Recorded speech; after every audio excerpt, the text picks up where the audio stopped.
Hey, founders, happy Friday. It's Tanya here with more financial intel and insight to blow your mind and build your bottom line. Now, today, believe it or not, I want to chat with you about marketing. And I suspect you are looking to figure out what does marketing have to do with finances. Well, like every savvy founder out there likely knows, strong marketing messages equals strong sales. A strong financial model equals strong profitability. So they all tie in together.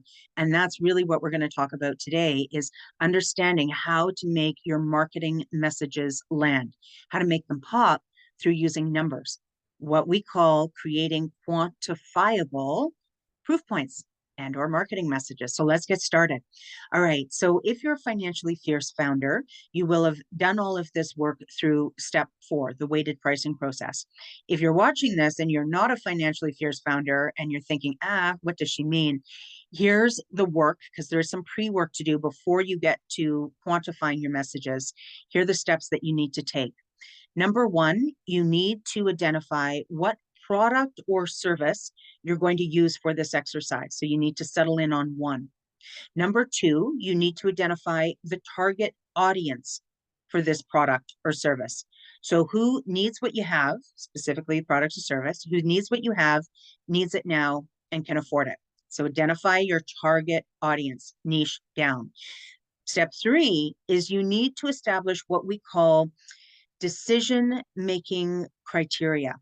Really, in essence, I'm asking you to identify what does the client, the target audience, what does the client most value when deciding whether or not to buy this product or service? What is most important to them? And you're going to come up with ideally anywhere from 4 to 6 pieces of decision making criteria. I'm going to give you an example here in a moment, so bear with me. Once you have your decision making criteria, the next thing you're going to do is you are going to score yourself based on what you know to be true about your business. So when you score yourself, you can do it as easy as, a high score or a low score, or if you wish, when we're in the formula, we have a scale of 1 to 5. 1 is weak, 5 is no room for improvement. Now, this leads to the next thing that you need to do, which is to step number 5, is you need to defend your score. So I'm just going to give you an example of, let's say you are looking for a lawyer and you're looking for one of your decision-making criteria is that the customer says, you know what, I want someone who has experience and expertise in this specific area. So if I'm working with the lawyer who is the client and I say, okay, so the customer most values expertise on a scale of 1 to 5, what would you give yourself? And that lawyer would say, 4.5. And many founders do this, right? We get really passionate about our product and service, so we give ourselves a high score.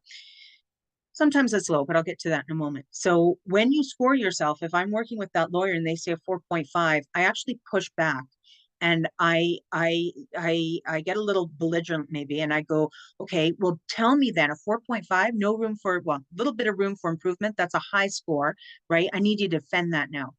And then when they feel pushed into a corner, all of their proof points come out, right? It's like, well, because I was, called to bar at this time and I have all this experience behind me. I've worked with all of these clients. I'm really good at what I do. Like it all starts spilling out. So that is the final step in all of this before we start to quantify. So let's just go through that again. Pick your revenue stream, know your target audience for that revenue stream, establish the decision-making criteria. So what's most important to them, and then score yourself. So that's point number 4, score yourself for each piece of decision-making criteria. And then the 5th point is now to defend that score, right? So what I call established proof points, at least 3 proof points. Now, by the way, if you had a low score, like let's just say accessibility was a decision-making criteria, and your accessibility is, it's not a high score. You're hard to get to. There's no parking. Your hours suck, whatever that might be. So the decision, your score came out to 3. What you would want to do is you're defending why you're a 3, but for your notes, you also want to establish why you're not the 5. Because if you ever need to come back and adjust your price, right, you'll want to get into understanding what you need to do to charge a higher price. So sorry, that was a complete rabbit hole. We're not talking about pricing today. We're talking about proof points, but thought I'd share that with you. Okay, so now for the example that I wanted to really discuss today, it is, and I hope we can see this okay. I know the camera is a little tight here, but it is Earth's Own. I am not getting paid to endorse Earth's Own, but I am an oat milk drinker. And what I find about Earth's Own is they have done such a brilliant job of using their billboard for marketing, but also to establish quantifiable proof points. So high level, I know looking at Earth's Own right now, they've got a couple of key messages on here, voted best tasting. And they also have down here, grown using 7 times less water than, 7 times less water than almond or cow's milk. They have a funny little quip here that says no bull. Anyways, so let's just dissect that for a second. So I know now, looking at Earth's Own, that I know who the audience is, but I also know that when they did this work, they had at least 2 really important decision-making criteria. One is that the product needed to taste good. And the other is that environmental stewardship. They knew that their customers valued organizations or businesses that put a conscious effort into reducing their footprint. And you know, oh, we don't see it here. You're going to see it in the pictures on another carton below where they actually have footprints on their billboard, on their carton, which is fascinating. Okay, so decision-making criteria, taste good, and environmental stewardship. So let's go into their proof points. So proof point number 1, tasting good. It's kind of tough because tasting good is subjective. So again, I wasn't privy to their process, but who knows the proof points that they came up. But some brilliant marketer said, well, we need to make that quantifiable. So what did they do? They quantified that. Well, I guess it's qualitative, sorry, excuse me. But they did that by saying voted. They wanted to really establish the proof point. So they said voted best tasting oat. Now, what is fascinating is there's a little asterisk there. And when you go to the asterisk, when you go to the notes down below, I just want to read this to you because it is actually saying here, Earth's Own National Sensory Claim Research, April 2021. That's how they validated that specific proof point. So interesting, little cheeky, but still brilliant. Okay, now we get to quantifiable data. So when we go to environmental stewardship, again, around their table, they were saying, okay, well, you know what? Our process uses less water. They probably started there, right? Our process uses less water. And so that is one key component of environmental stewardship. And then again, that brilliant marketer said, oh, well, let's quantify that. And so they did the research and up came 7, the number 7. We use 7 times less water. And that's the whole idea of this message today, is the more you can put numbers in front of your proof points, the more credible those proof points become. The more credible the proof points become, right, the more that you are building trust with that client, and then trust equals sales.